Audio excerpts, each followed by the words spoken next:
Krista, I want to welcome you to Foreign Policy. It's also great to have my friend, colleague in Foreign Policy, frequent flyer Mark Montgomery here with us as well. I'm really excited to dive into the conversation. But as my habit, Krista, I would love to start by just giving the listeners an opportunity to get to know you first, if you will. So I often do deep research before these conversations, and our crack team of research learned that you may do paragliding. Is that correct? So how did that happen? That doesn't strike me as kind of average weekend hobby for a denizen of the Beltway bureaucracy. So what's up with the paragliding? Well, I actually learned how to paraglide when I was in Germany working for Rear Admiral Montgomery here. Yeah. And on the weekends, I would take use of my colleague's car and drive to the mountains where I actually got my license to do some paragliding in the German and Austrian Alps. I'm glad I drove you to that level of risk-taking.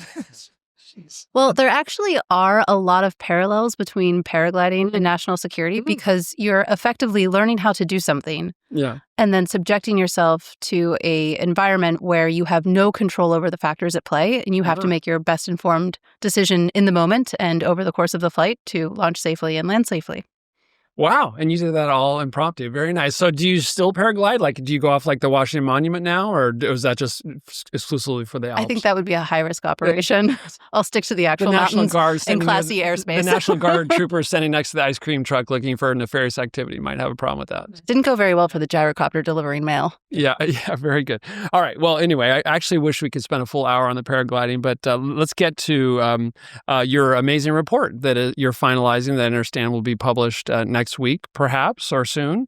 And it's on execute orders, or as we say in Pentagon land, XORDs, right?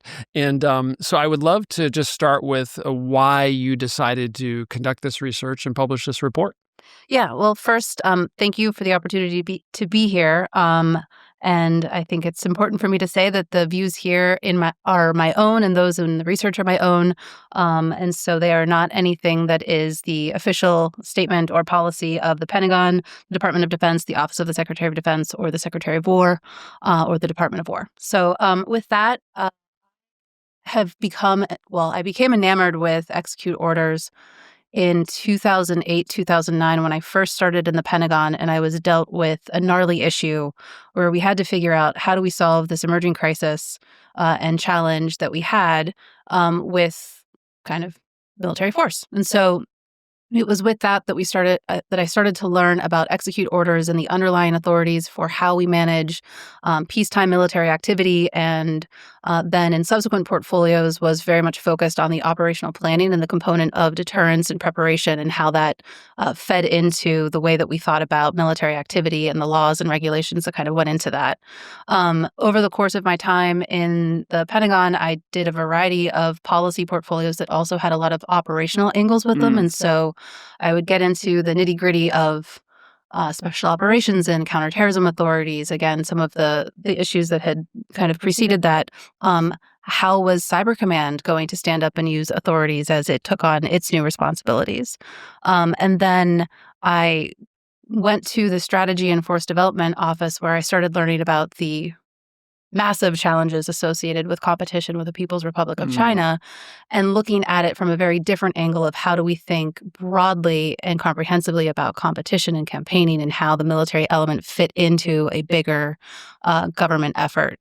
And then looking at it from the Air Force side, when I went over to Headquarters Air Force, seeing the service perspective in terms of how force presentation and force employment decisions impacted its ability to modernize and adjust to high-end conflict was really sobering. And so seeing operational decisions and the impact of operational decisions and some of the challenges with policy and execution and approval and permission and all of the things that had gone into it from different angles just kind of kept me fascinated with it in terms of how can we be deliberate about the use of military forces in effect? What's the purpose? What are the outcomes? And how do we make that most clear on intent so that you can empower initiative?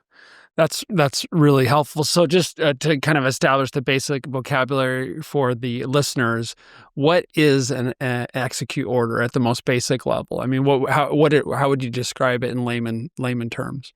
Yeah, so XORDs are effectively the capturing of the presidential's the president's intent to execute military activity, military operations largely.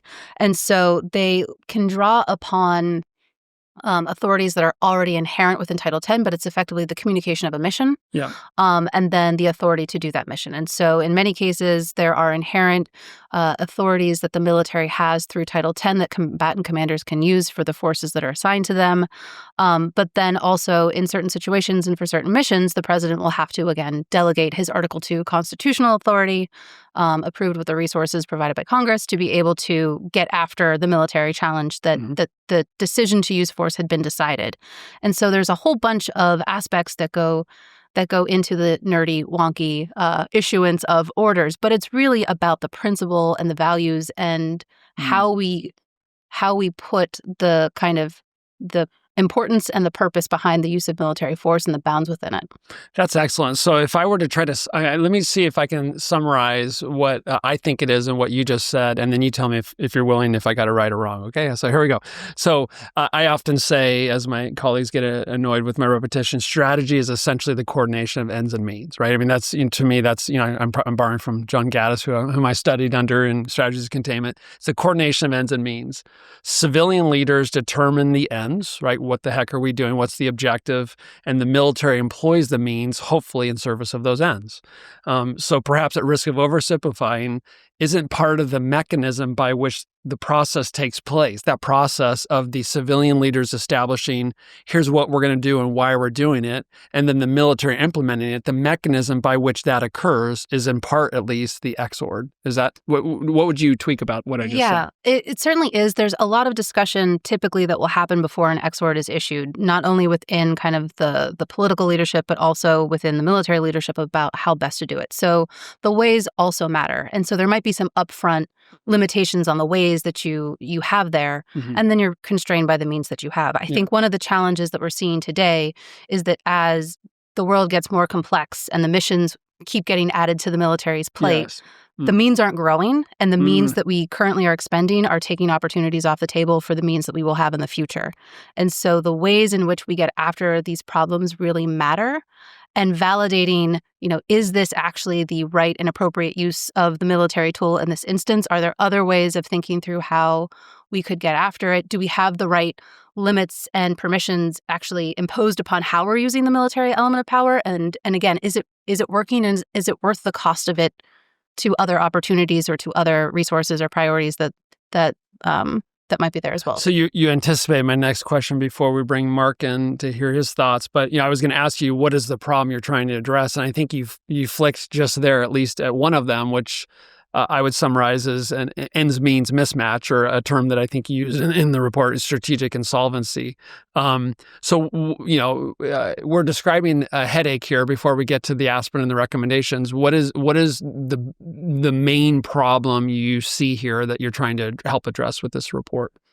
Yeah, so I think there's the element of we're almost too good in some cases, where we have become an easy button and we are capable of figuring out how to solve problems and get after mission, not only because we've been told to, but because we're capable at it, and that's why people serve. But there's this element of, as things have gotten more complex, the simultaneity of threats, the amount of challenges that we're facing, the number of operations, the fact that our potential adversaries have strategic reach in ways that they didn't have 10, 15, 20 years ago, and the fact that our force is getting smaller. All of those things are making it harder at a time when we have to do nuclear modernization, at a time when we have to do conventional modernization.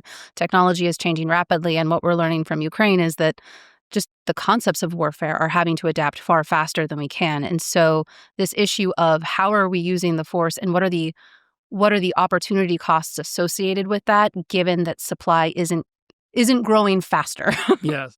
Mark, in the first sentence of Krista's executive summary for a new report, which I recommend everyone read, she writes the following, quote, "The Pentagon's current management of operations is leading it towards strategic insolvency and increasing risk to warfighters in the event of great power war," end quote.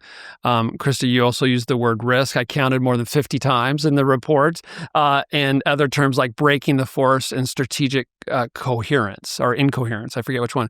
But and at the beginning of your your report, you quote a Admiral Montgomery who talks about breaking the force, and you break the force with cumulative risk. Some might be alarmed, I think, by such language. There was an expletive there that I think you graciously removed to keep your G rating for the report, which I respect. But, some might hear this such language and say, that sounds a little alarmist. Are you kind of overplaying? Is it really that dire? Mark, what is your assessment of the current risk we confront in a DoD context? What are the sources or causes of that risk, and what the heck should we do about it?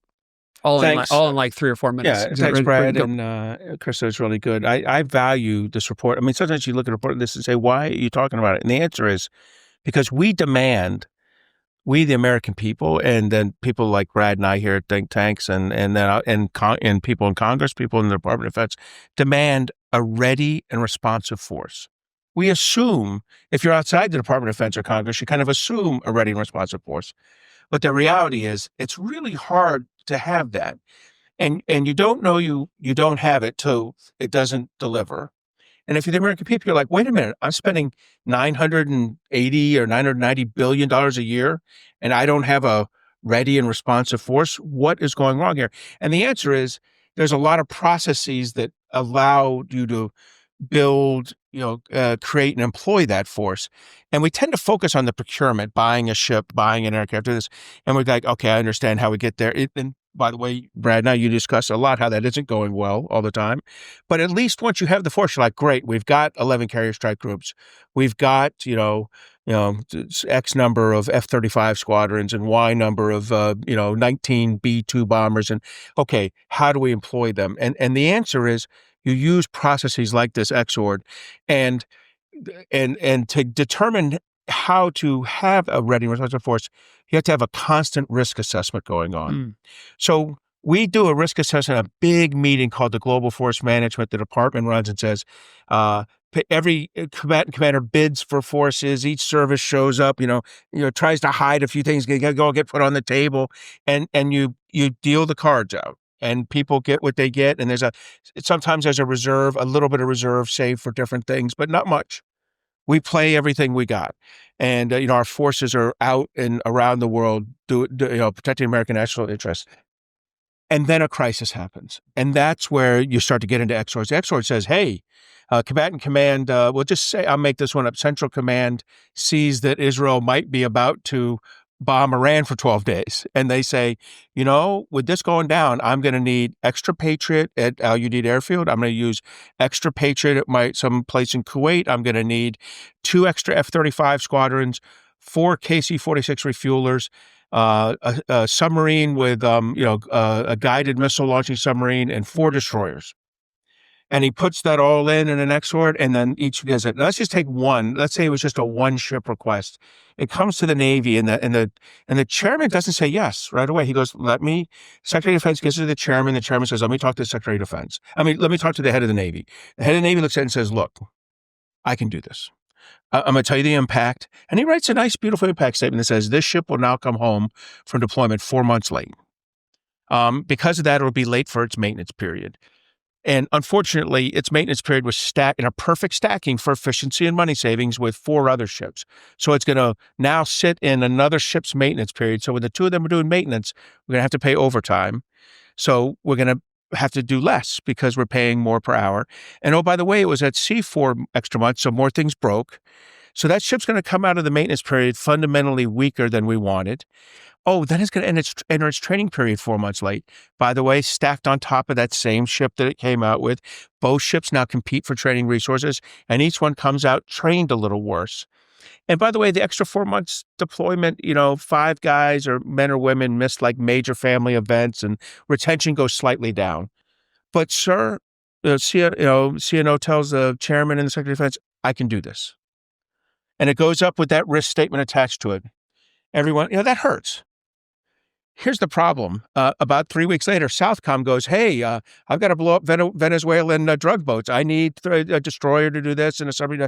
And they go through again, and he writes the whole thing up. But it's written as like, this is the impact of the ship. And sir, I can do it. Here's the risk. And what I've always feared happened was we don't aggregate the cumulative risk to the force. And I gave you a Navy example, but there's Air Force examples and Army examples. And look, this really happened. This really happened to Krista, and I observed it in 2010 through 2012. We had to deal with a resurgent Iran that was threatening the United States and Israel, and the Central Command commander, General Mattis, was asking for extra forces, and he got them. And we one by one gave them. And finally, near the end, the CNO said, all this extra forces, because some of them were carrier strike groups, and those ones, it's a hard yes. It's hard to get the CNO to yes, but grudgingly, he said yes. Submarines, surface ships, not F-35s at the time, F-15s and F-16s, bombers, B-1s, everything. Al Udeid was the biggest airfield in the world at the time. Our airfield in Qatar, our busiest military airfield. All the stuff is there. And a lot of services, the service chief said, hey, we are breaking our forces. It's not today. We can make it. But this aggregated risk means sometime in the future, we won't be able to do business. And if you fast forward 7 or 8 years in the future, 6 or 7 years in the future, the Navy was unable to deploy an aircraft carrier for almost a full year. Air Force readiness in the fighter squadrons plummeted to numbers under 50%.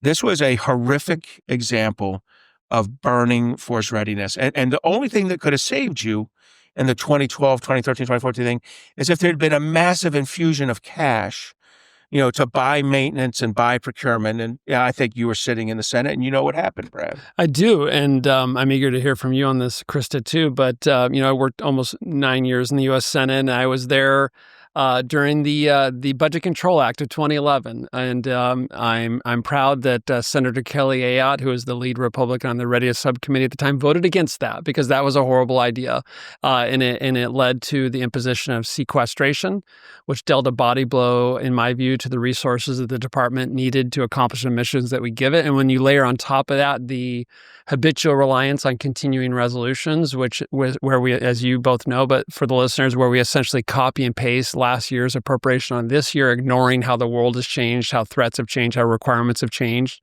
And then you layer on top of that, it just consistently not having an insufficient budget top line.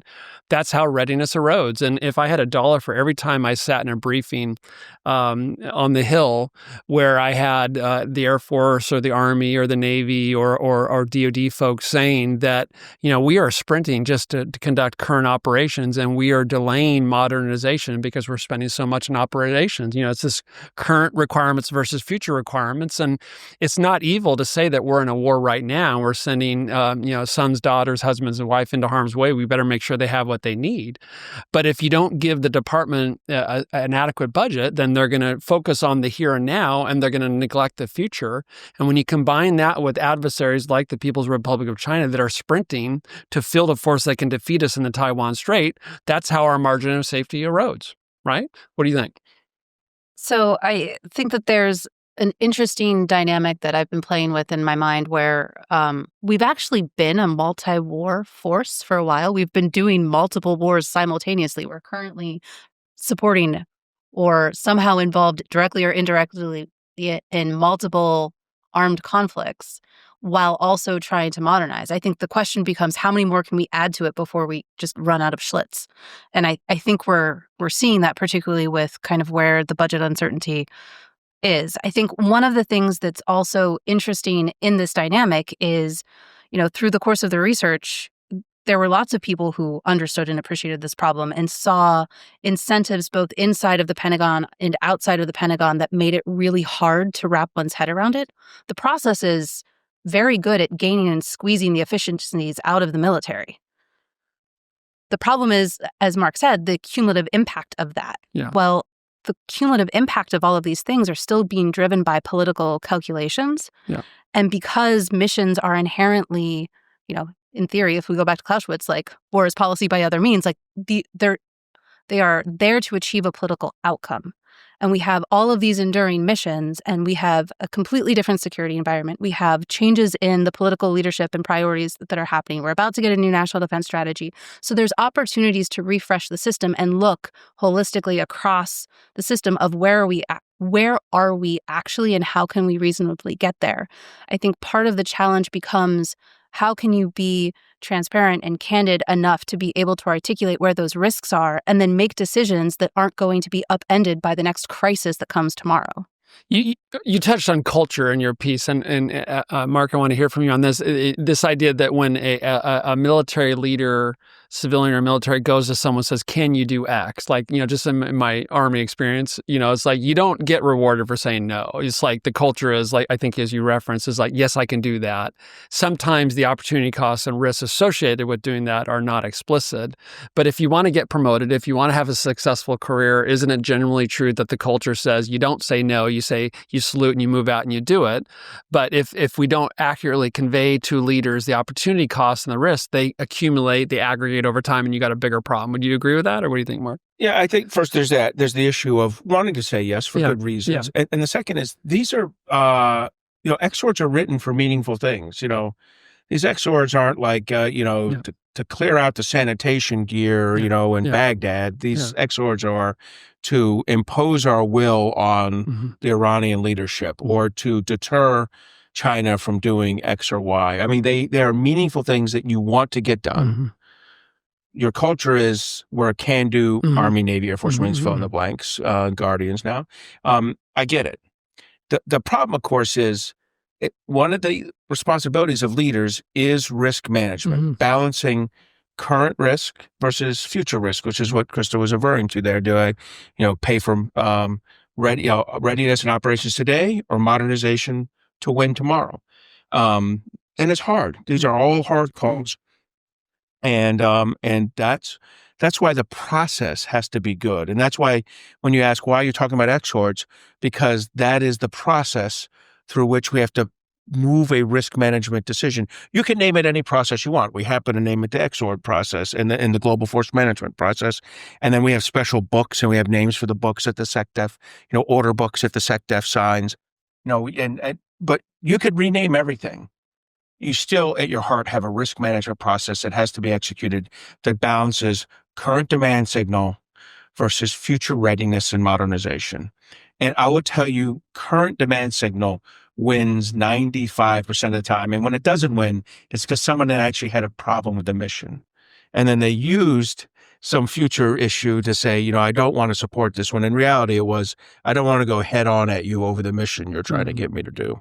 Yeah. So one of the challenges of trying to tease out a really wonky, nerdy, bureaucratic issue that is niche, to say the least, is that the exhort process is a symptom as well as kind of a contributing factor to some of the dynamics, right? It is a symptom in terms of, exhorts ultimately reflect decisions about risk that have already been made, right? It's the capturing of the discussion and how it's been adjudicated. So therefore, clarifying what the mission is, what is the situation? What is the intent behind why we're using military force? What's the concept of operation? What are like the execution parameters, the risks or the restraints and the constraints and the must-dos and whatnot, and how you're going to do that.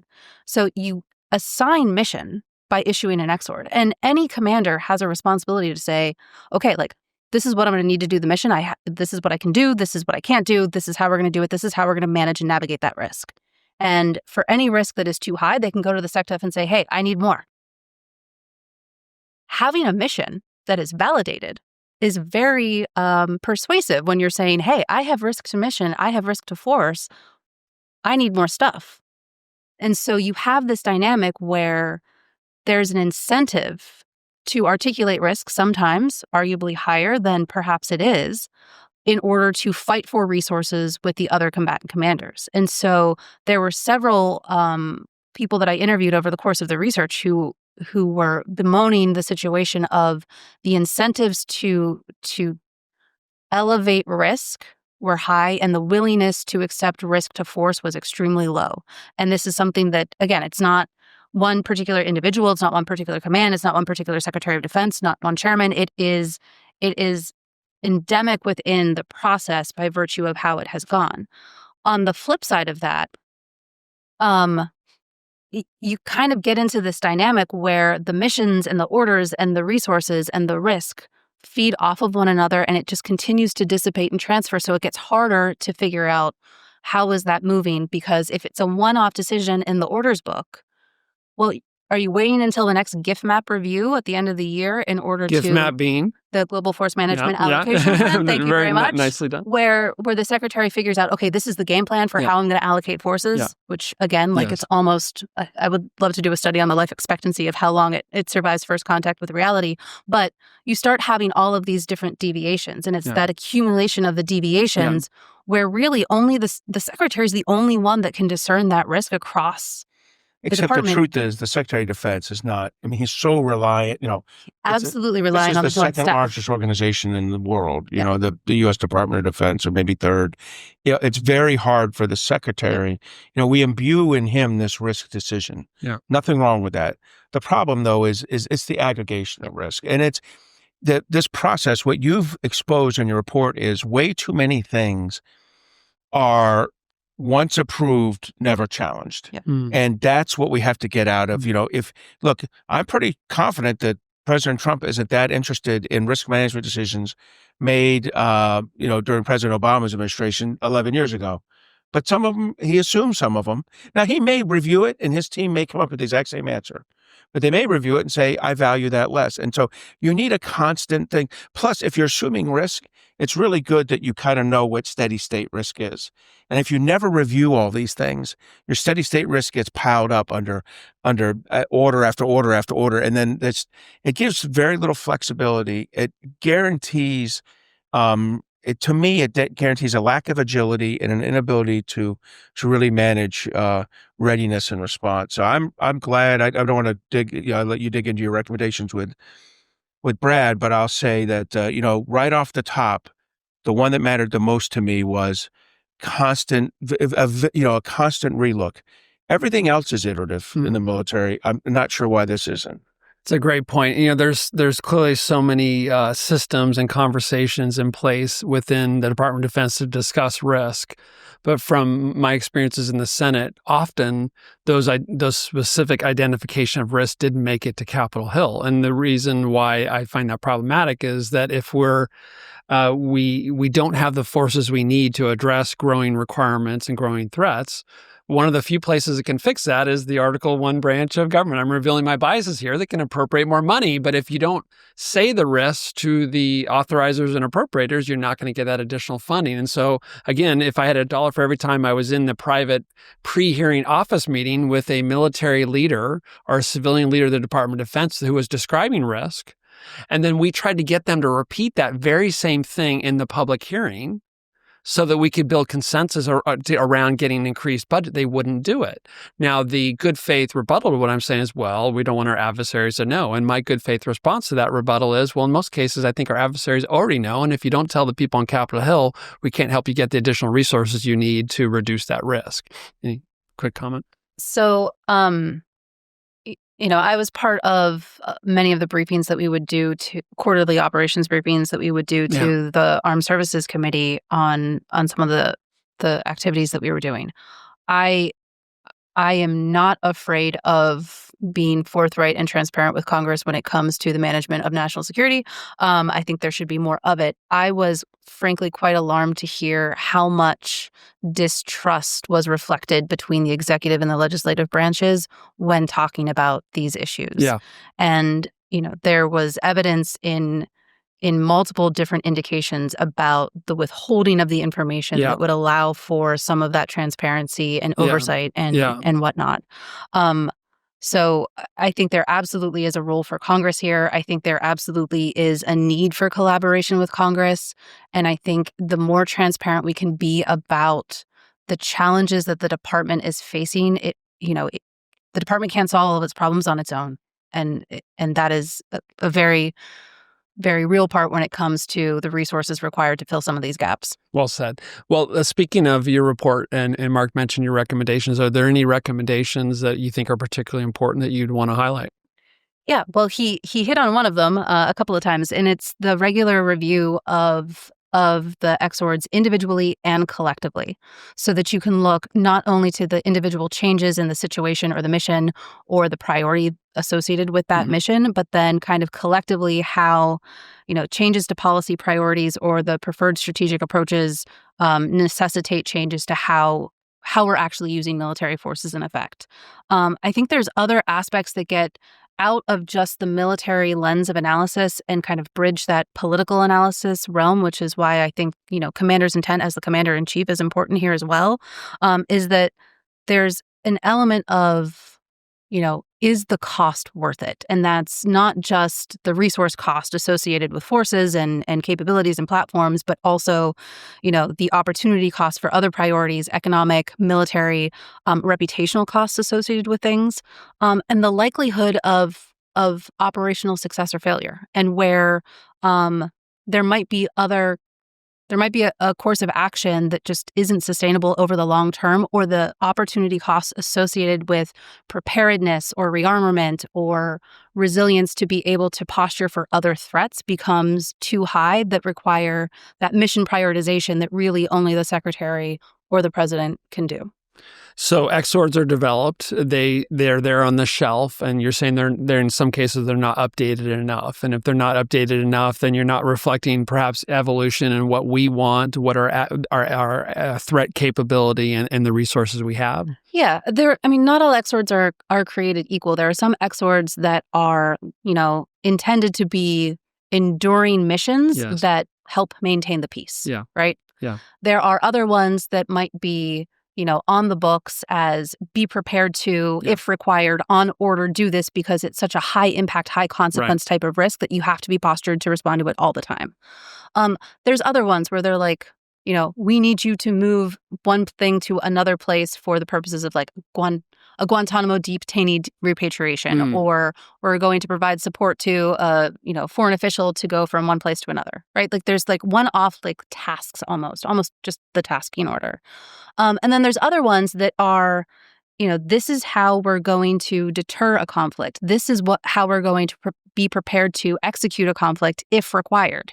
And those ones that are on the cusp of deterrence and kind of that shift between peacetime to military operations or our armed conflict are the ones that become the trickiest, because that's where deterrence and resolve and signaling become really important. And that's where we've deterred and resolved. But if you're constantly expending your deterrence value, then you're eating away at your wartime capability. Right. And this tension between what you have to deter today versus fighting tomorrow is really at the heart of some of the orders. And so being able to validate, like, how is this going? Is this the right use of resources? Are we on the right path? Are we having the outcomes that we want? And has the situation or the context changed such that we need to adapt? Like, there's a fundamentally different situation in the Middle East. It probably warrants us to look at, okay, what then is what we do about the this? reason these aren't being reviewed or updated as much as you suggest is just not enough people, not enough bandwidth, lack of desire. What's the reason this isn't already happening? Because it seems so logical what you're suggesting. It's hard. I mean, it's decisions about the uses of the use of military forces and effects is hard. It is difficult to get the authorities to do certain things. It is concerning to question them because you don't want to lose them. And there are more than enough opportunities for different people to express opinions that may have no role whatsoever in doing so. And so you have this tension between, do you have the intent? Is it captured? Can the military operate with flexibility and initiative off of it? Does it still fit within the bounds that the political leadership is willing to accept in terms of risk? And all of those tensions come into play. And, no one wants to be told to no, and no one wants to be told not to do something. No one wants to be left out of the loop. But because the gaps in because the seams are becoming so interrelated with the complexity of the security environment, you kind of have to lane shift. Yeah. And it's getting harder to do the lane shift if you're stacked up against old orders. If the mission is still valid, which in many instances it probably is, if the mission is still valid, then it shouldn't be that risky to question, should we still be doing this? And is there a different approach that we ought to consider in terms of how we do it with the limited ways and means that we have. Mark, can you comment on that? Yeah, look, I like all these recommendations, but what I'll tell you, you get down to a fundamental challenge, which is that when you say it's not just that my using these forces now, enhances deterrence, but reduces my ability to defeat the adversary later on. It's that this enhances my deterrence in geographic area X and reduces my ability to fight in geographic area Y. And now you have two. You have one combatant commander, the X one is like, I need this right away. And then the Y one's like, this is fundamentally going to hurt me and weaken me. So don't give it up. So what I think is once they resolve them, they don't like to refight them. Right. And so one of the issues is, but that's not how a business works.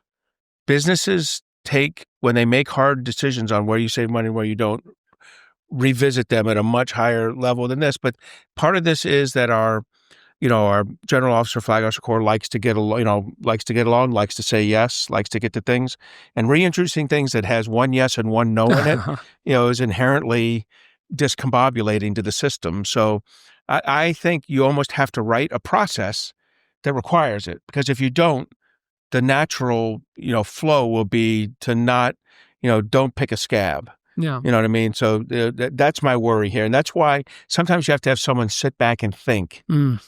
You've used these processes for 15 years now, on and off throughout a career. I used them for 10 or 12 years throughout my career. Sometimes someone has to sit back and think, how do I make this work well? Because if this doesn't work right, if we don't get risk management right, we end up with no carriers underway. Right. We end up with F-15 readiness under 50% for all our, across all our squadrons. These are failures. And these are failures that if an enemy understood it was coming, and sadly, you could see this coming. Literally, the Navy and the Air Force were like, it's not today, it's not tomorrow, it's not even next month or next year. But in 3 to 4 years, when these forces have failed to have their upgrades sequentially on top of other ones, there will come a point where no aircraft carrier is at sea. Well, that becomes even more alarming when you see the level of coordination among our potential adversaries or active adversaries. Now you're talking my language. Which reminds me of this quote that I was going to use later by the chairman of the Joint Chiefs of Staff. He said this recently, quote, China, Russia, Iran, and North Korea are pursuing unprecedented levels of cooperation driven by a desire to challenge U.S. interests and stability around the world. So if you combine that with what the National Defense Strategy Commission said last summer, that the, quote, the threats the United States faces are the most serious and most challenging the nation has encountered since 1945 and include the potential for near-term major war, end quote, then these discussions of risks are not like, hey, we might have a 2% drop in company revenue next month. It's a war that could have been prevented that we didn't prevent or deter. And once that deterrence fails, it's people not returning home to their families. So, it's as we all know well. So, Mark and Krista, as we sit here, we have, I believe, the administration working on the national security strategy and the national defense strategy, which I think will be published in the coming weeks. Mark, what are you looking for in these new strategies that are going to come out? Well, so I think the NDS and NSS, as is implied, they're strategic level documents that describe how I want my bosses to think. And it's the Secretary of Defense and his saying, here's how I've cleared this with the president, because NDSs are cleared with the president.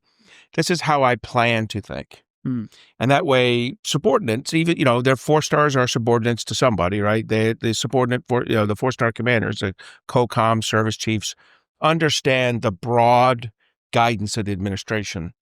I think this is going to be very important this year, because I think to President Trump, like every president since 9/11, has said, defense of the homeland is my number one priority. I think you're going to see that written more articulately in this NDS, what that means. There's a border element, there's a missile defense element, there's a cyber element to it. I think there'll be very discrete discussions of it, or very direct discussions of it in the NDS in a way that I think you haven't seen before, and that will influence the XOR process. And I think if you did an XOR review against a heavily Homeland Security prioritized document, it's probably going to have an impact. These are things I probably don't want to see, because historically I see the value in force posture in Europe. I see the value in force posture in Korea. And now we'll have to see what it says for priority 2, priority 3, and how you want to balance it. And in the past, there's been qualifications that say, but given what I said here, I still want to maintain my force structure in Korea because it's a deterrent. Yeah. That's hard to probably, I'm not asking you to grow it. Don't, for growing and shrinking purposes, it might be a priority 4, but I want it over there, that kind of thing. And you've seen that in previous NDSs where there's clear indication of intent. Yeah. So we'll have to see what this looks like. Yeah. But a clean direct defense of the homeland's number 1 would be unusual and a XORD changing event. And I will tell you and there'll be an impact to that. If you burn readiness, chasing drug dealers, which is the president's allowed to order people to chase drug dealers. I don't want to get into how you culminate that, but the chasing of them certainly can be a military task. When you do that, later on, that same ship will not be going to the Middle East. It will not be going to the Western Pacific, and you'll have less capacity. So it's going to be very interesting to see how this NDS plays out in terms of what it prioritizes, what it qualifies, and the directness of the guidance. Any thoughts on the forthcoming strategic documents? I look forward to reading them. Well said. Well said. I would just say, as a habitual reader and sometimes commentator on these things, that there's a lot of documents in Washington that have the title strategy, and yet where I come from, something is not a strategy if it's just here's what I've accomplished. So if it's a listing of what we've accomplished or it's a listing of what we want to do, that's not strategy, right? If you go back to the previous definition of strategy, it's coordination of ends and means. So you have to begin with the end. What is the objective? You have to establish priorities. If you're not prioritizing, that's not a strategy. If you're not identifying and mitigating risk, it's not a strategy. And if you're not matching resources to those missions, it's not a strategy. So that's going to be my kind of thinking when I'm looking at those things. If it doesn't have all those elements, it's just here's my resume, what we've accomplished, or here's my wish list, but you're not connecting the ends, ways, means that you need to have a true strategy. So those are some of the things I'm looking for. And inherent in all that, Mark, is budget stuff that I keep flicking at. So maybe that's a nice way to end. Talk to me, give me your best thoughts on defense budget issues as we're preparing to look at these strategic documents. So first of all, I agree with you on the NDS. I tell you real quickly, I worked on one in the late 1990s on an NSS, National Security Strategy, in the Clinton administration, where at one point, I think I counted 120. Yeah. It counted 120 priorities. And I'm like, at some point, as you pass number 15, you really more priorities anymore. Right. Yeah. As you implied, it's a list of things. Yeah. And lists are important, but they're not prioritization. They're not strategic. Okay. Look, you and I both said, strategy without resources is rhetoric. You need to have resources. So we need a defense budget. You and I both applauded the reconciliation. We both criticized the last Biden budget, which came in really, by the time you get FY25 really sorted out, probably came in at about 2.98% or 3% of budget as a percentage of GDP. Yeah. I think the base budget this year, 26, is about 2.8 something percent, with about a 0.4, 0.5% in reconciliation, maybe 0.4% gets you up to 3.2. That's a good number. But you and I have both discussed and written on the idea that it's a dangerous precedent, because now we start with a base budget in FY20 for FY27, the one that's being worked on right now at the Pentagon, assuming a normal GDP growth, which I think we're about right on that. I mean, we're going to start with about a 2.7% defense budget. And I don't know if there's another reconciliation. And if there is another reconciliation, I don't know that there's a defense budget aspect to it. Those are two big ifs. And we'll have to see where they lie. I think OMB is pretty excited about a 2.7% budget. I think the Department of Defense would be mortified by a 2.7% defense budget. So we're going to have to see where this goes. But it's going to be a very pressing issue. Why does it matter? Everything we just talked about, strategy, resources, gets harder. The over-execution of forces through XORDs that Krista laid out is amplified in a very negative fashion by a lack of resources to execute readiness recovery. So it's all a big tent. You have to get the resources right. You have to have the strategy right, you have the resources right, and then the X words, the implementation. You have to get the implementation right. And then, our men and women, Marine soldiers, sailors, airmen, guardians have to kick a little ass at, doing that mission, doing it efficiently and effectively.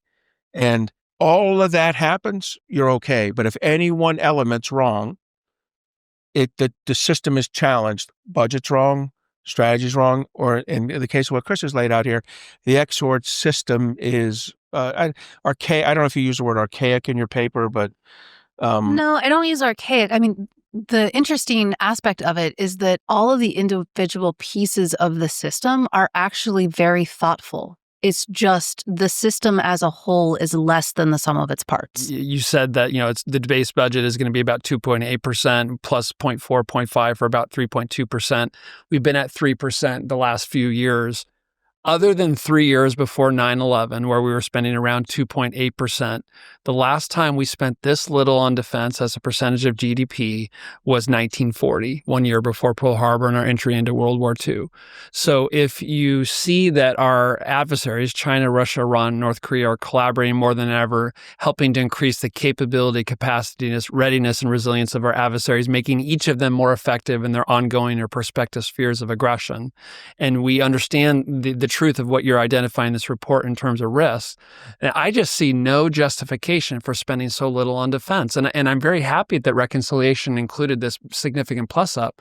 But as you both understand better than me, that plus up not followed by equally robust plus ups throughout the FYDP, the Future Years Defense Plan, that makes it harder to plan and that allows risks to accumulate. Am I right? Am I wrong? I What do you agree. think? I agree completely. Said, and what I'd acknowledge here is that Krista's paper is about the kind of, I don't want to say boring, that's not fair to you, Krista, but it's about the more pedestrian, non-political part of it, how you execute it. And you and I, fight the good fight with Congress on what the funding should be. Krista, I think you in this paper have done a fantastic job laying out a way, a process that is, as you said, it works in each of its parts, but isn't the total of those parts, and therefore needs modification and improvement. And when done so, it will give the Trump administration extra flexibility, extra capability and capacity in order to have that responsive, ready force we need to deter and, if necessary, defeat our adversaries. It's a great point. Any closing thoughts there? So you asked me at the beginning what was one of the reasons why I wrote this paper. And I had a colleague when I first started at the Pentagon that brought me repeatedly to Walter Reed. And I started in 2008. And so there were a lot of kids my age that were missing limbs by virtue of how well we had prepared them for the fight that they were in. That's the same generation that's going to have to fight these next wars. And it would be nice if they were better prepared for that outcome or those circumstances with the best odds in their favor. I think that's the best thing that any of us have said here. So thank you for ending on that. I want to thank you for your amazing work and for your service through the decades to our country. I wish you the very best in the future. Congratulations on this great new report. Mark, thanks for teaming up again on this. And thanks to the listeners for joining us again here on Foreign Policy.